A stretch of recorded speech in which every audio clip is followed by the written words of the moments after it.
I see so much that we as women put so much emphasis on external appearance, whether we have the right makeup and hair, and whether we're young enough, whether our body's perfect, we have the perfect style, and less emphasis on qualities like kindness, being a good listener, being supportive of our friends,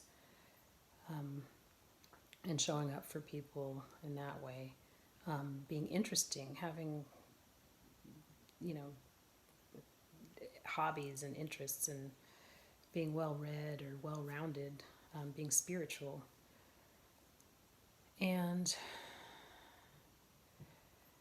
I feel like it's a shame that, this whole generation, I feel like it's a shame that we're told that the external is more important than the internal part of a person. But beautiful means beauty on the inside, full means inside. But we act as though being pretty on the outside is more important than all the qualities that I mentioned, and being a good, we act as though looking good on the outside is more important than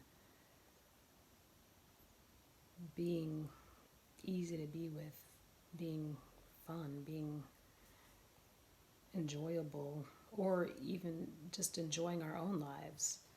That we put so much attention on how we look rather than are we having a good time, and are we pleasing to others, pleasing to our partners, pleasing to other strangers, women, and do we fit in rather than what can I offer in this world? What qualities do I have that I can share with the world and make this world a better place? And also noticing qualities in other people that, you know, can add to my life, can enhance my life, instead of comparing myself with their external appearance.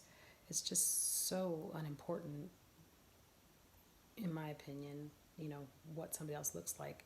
Even, for myself, I've sat out of activities because, oh, I don't know what to wear, or I don't know if I'm pretty enough or young enough to go to this party. And I don't even know what pretty enough means. It was just a way to keep myself, I was shy. It was a way for me to keep myself from doing things that made me uncomfortable sometimes. And comparing myself to other people, saying I don't look as good as her. And I would always pick out the ones in the crowd that perhaps were prettier by a conventional standard, rather than, it's a losing game, because you always pick out the ones that look better than you rather than the ones that look what you consider worse than you. And so you're always going to set yourself up for a loss there.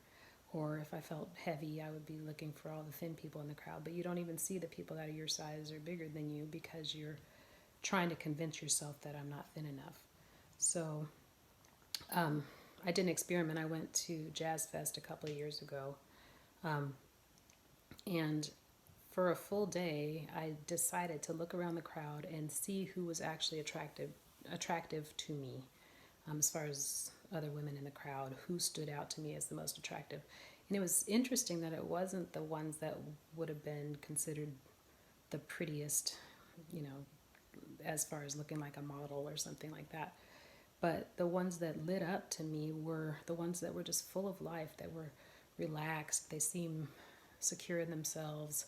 They were like dropped in and enjoying the experience. They would be listening to the music, and you could just see them, dancing and fully in the experience, and not looking around the crowd, just, compare themselves to others. And I could see those women too, even the ones that looked really beautiful, they were dressed beautifully, but they were scanning the crowd and kind of, you could see them mentally judging other people, or you'd see a look of distaste on their face if they saw somebody that they considered unattractive. And that was unattractive to me, to see people, visibly judging other people. And you can read that in people's face. And so it really got me to start really looking at the things in me that I can cultivate to make myself a more attractive person that have nothing to do with looks. And, I was worried when I would go to a party I didn't look right, but I was like, do I have an interesting story to tell? Have I done anything interesting in the last few weeks that would be of interest to anybody? And once I started looking at that rather than my external appearance, my life got so much better that I would instantly see the people in the room that were genuinely there to have a good time, and I would be drawn to them, and then we would get in these really electric interchanges of sharing our stories, and it made me feel more attractive that people would even call other people over and go, oh, you got to talk to her, she's so interesting. And it didn't take very much change in my life, but it almost changed my focus, where I was going through the world doing the same things, but paying more attention to my experiences so that I could share more interesting things with people that I would meet, or I'd be on the lookout for good conversation. I'd be listening to good conversationalists for the types of things that they tended to share, and it wasn't complaints or judgments. It was that they could look at the beauty in everyday things and either make it interesting or comical or fun or whatever their flavor. And so I started looking for those little opportunities to really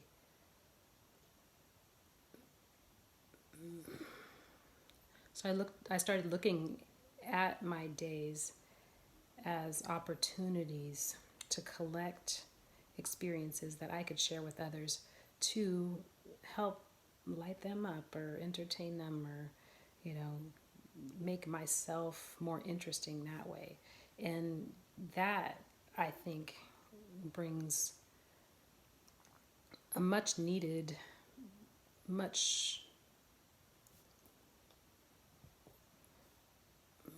and that is what I think makes me more beautiful, is having something to share, having something to offer, being interested, learning how to listen well to people when they're talking, not just be thinking about the next thing I'm going to say, or disagreeing with them just because I'm a disagreeable person out of habit, or judging people or gossiping. Those things seem unattractive to me when I'm talking to somebody.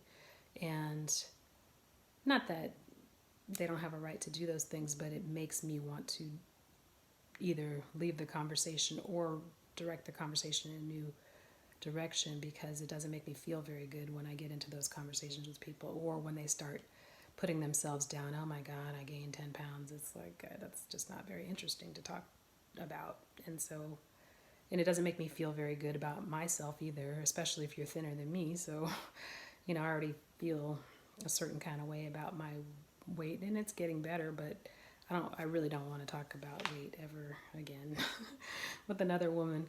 I just don't. It's not that interesting. The only time that somebody's weight would be interesting is if I had to carry them or if they were sitting on my lap. But other than that, it really is just not that interesting to me. So, or what they ate. A lot of times in conversation, women will shame themselves for what they ate today, or, oh my gosh, I haven't even worked out in 2 weeks. And it's just not that exciting to talk about. It's very mundane. It's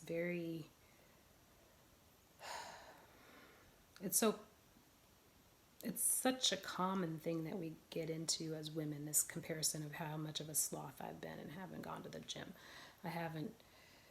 Oh my God, I haven't even, groomed myself properly or whatever it is, but it's just not fun to talk about. And there's so much more interesting stuff in the world to talk about. And that, I think, is so much more important than being pretty by whatever society has decided is pretty, the standard of beauty, but not what I have to accept as my standard of beauty. And also, I don't have to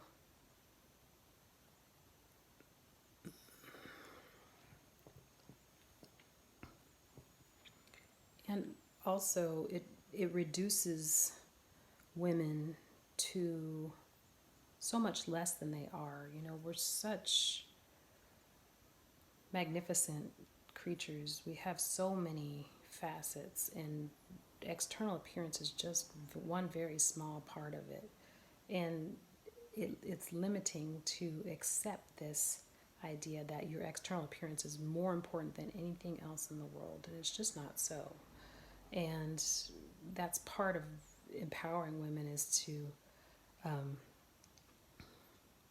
and that's part of how I began to feel more empowered, is to recognize that the external appearance is such a small thing and just really not that interesting, really not that important. It's fun. I like to play. I like to do things with my hair. I have a lot of options with my natural hair, which has been fun to explore over the last few years since I stopped relaxing my hair. But not such a big deal. It's just a fun thing to play with. I like makeup, but I'm fine also not wearing any, and it doesn't make me any worse of a person. When my weight's up a little, when it's down a little, doesn't really matter. You know, it's there's certain clothes that I can't wear when I'm up a few pounds, and it makes me feel a little disappointed, but not really such a great deal, and it's not going to make or break my day or make me feel less good about myself, because I choose to not let it do that, because I did for so many years, and it didn't feel good, and there was another option, and so I took it. So I'm just offering this as food for thought, and just, you know, look at the way that external appearance